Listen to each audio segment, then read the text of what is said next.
Ito yung puno ng aking tiniba na saging na bungulan. At ayon sa ating mga ninuno noong unang panahon, kapag ikaw ay tumiba ng puno ng saging na may buwig, kinakailangan ay ating sasapulin dito sa puno ang pagputol. Dahil pag hindi natin pinutol ng hanggang puno, yan ay nakakapagbigay daw ng pananakit ng ating katawan.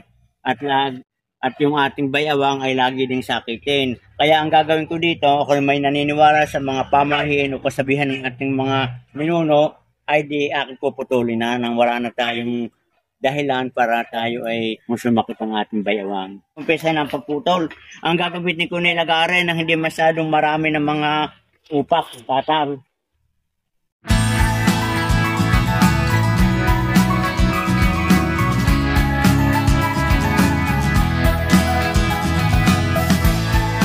Maganda mga kabayan, pagputol natin ng lagari dahil hindi ganong maraming damo ang tumatakot sa mga upak natin. Ito yung mga lagari ko ito siyang pang lagari ko na sa mga saging, hindi ko yung gamit sa pang-karpintero.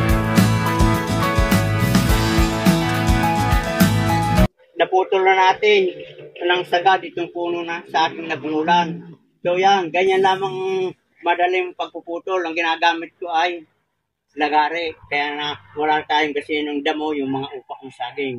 Good luck and good health at ako sumunod lang sa pamahiin na matatanda na sumasakit. Ayon sa kanila, ang bayawang kapag hindi natin nasagad ang pagputol sa puno kapag tayo tumiba ng saging. Magandang araw, kabayan.